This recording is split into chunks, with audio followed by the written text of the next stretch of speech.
Whitney Houston yavukiye muri New Jersey kuwa 9 Kanama 1963. Yavukiye mu muryango wuzuyemo impano mu muziki. Nyina Chris Houston yari umuririmbyi ukomeye cyane wa gospel, naho mubyara we Dionne Warwick yari icyamamare muri pop ndetse na soul. Murakaza neza mu kiganiro ubuzima bushoboka.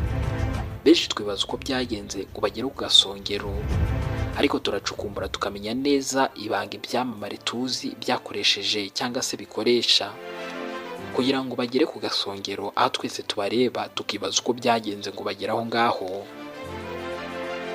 Ni inkuru mpamo mu rugendo rwabo, zigizwe n'ibyiza ndetse n'ibibi, ariko zikaba zararemye ubuhangange mu ngeri barimo: politike, umuziki, filime, siporo, ubucurabwenge, ubwanditsi, ubukungu ndetse n'ibindi. Uyu munsi wa none tugiye kuvuga ku cyamamare mu by'umuziki Whitney Houston, wavutse mu 1963 akitaba Imana muri 2012. Uyu ni umwamikazi w'ijwi ry'isi. Reka turebere hamwe inkuru y'ubuzima ndetse n'intsinzi bye. Whitney Houston wamamaye cyane mu byo kuririmba ni muntu ki? Bahaye ikaze mu myidagaduro yigisha. Whitney Houston yatangiriye kuririmba mu rusengero rwa New Hope Baptist, aho nyina yari ayoboye korali. Whitney Houston yavuze ko akiri muto yabonye abantu bakorwa ku mutima kubera ijwi rye, ahita amenya ko Imana yamuhaye impano idasanzwe. Ayejeje ku myaka 15 yatangiye kuririmbana na nyina ndetse no gushaka amasezerano ya muzika.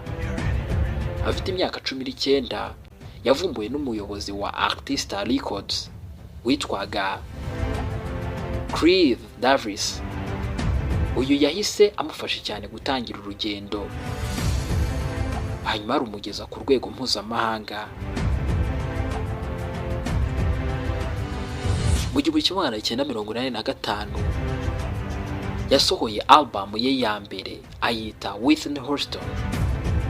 Iyi yahise imenyekana cyane ku isi, aho indirimbo nka Saving All My Love For You cyangwa se How Will I Know, izo zose zamugejeje ku mwanya wa mbere cyane ku rutonde rw'indirimbo zikunzwe muri Amerika. Icyo gihe yahise yegukana Grammy Award ya mbere mu 1986.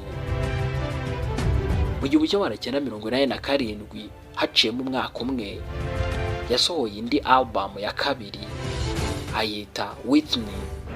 Iyi album yari irimo indirimbo ikunzwe cyane. Iyo ndirimbo ni I Wanna Dance With Somebody Who Loves Me. Iyi album yamuhesheje indi Grammy ya kabiri ndetse imuzamura ku ruhando mpuzamahanga, imugeza ku rwego rw'isi, aramenyekana cyane. Reka tuvuge gatoya kuri filime The Bodyguard, yamugize ikirangirire cyane cy'ibihe byose. Mu 1992 yinjiye no mu gukina filime. Yagaragaye muri The Bodyguard ari kumwe na Kevin Costner. Muri iyo filime yaririmbye indirimbo I Will Always Love You, yanditswe bwa mbere na Dolly Parton. Iyi ndirimbo yamaze ibyumweru 14 ku mwanya wa mbere muri Amerika. Ikaba ari imwe mu ndirimbo zagurishije cyane, kubera ko mu mateka ya muzika niyo yonyine yagurishije bidasanzwe. Soundtrack ya The Bodyguard yamuhesheje Grammy 3 zirimo Album of the Year. Yanakinnye muri filime nka Waiting to Exhale ndetse na Preacher's Wife. Mu 1992 yashakanye n'umuririmbyi wa R&B Bobby Brown. Mu ntangiriro urukundo rwari rukomeye cyane ndetse ruryoshye. Gusa nyuma ubuzima bwabo bwarazahajwe cyane, buzahazwa n'ibiyobyabwenge ndetse n'amakimbirane. Yasohoye album ayita My Love Is Your Love mu 1994. Iyi album yari iriho indirimbo It's Not Right But It's Okay. Iyi ngiyi yamuhesheje indi Grammy. Gusa mu mpera z'1990 ndetse no mu ntangiriro z'2000 ibibazo by'ubuzima ndetse n'ibiyobyabwenge byatangiye kumutesha icyizere ndetse bimutesha umutwe cyane mu ruhando rw'umuziki we. Muri 2007 yatandukanye na Bobby Brown, ahabwa uburenganzira bwo kurera umukobwa wabo. Muri 2009 yasohoye album yise I Look to You, igaragaza ko yagaragazaga kwiyubaka ndetse no gutangira ubuzima bushya. Abafana benshi bayakiriye neza nubwo ijwi rye ryari ritakimeze nk'iryo mu myaka ya mbere. Yari no mu mushinga wa filime Sparkle. Iyi yasohotse nyuma y'urupfu rwe. Kuwa 11 Gashyantare 2012 Whitney Houston yarapfuye, apfira i Los Angeles muri hoteli ya Beverly Hilton. Yari afite imyaka 48. Raporo yagaragaje ko yapfuye azize kurohama mu bwogero. Ibibazo by'umutima ndetse n'ingaruka z'ibiyobyabwenge bikaba byaragize uruhare. Urupfu rwe rwababaje isi yose kuko yari umwe mu baririmbyi bakomeye cyane mu mateka y'umuziki w'isi. Whitney yasize umukobwa umwe, Bobby Christina Brown.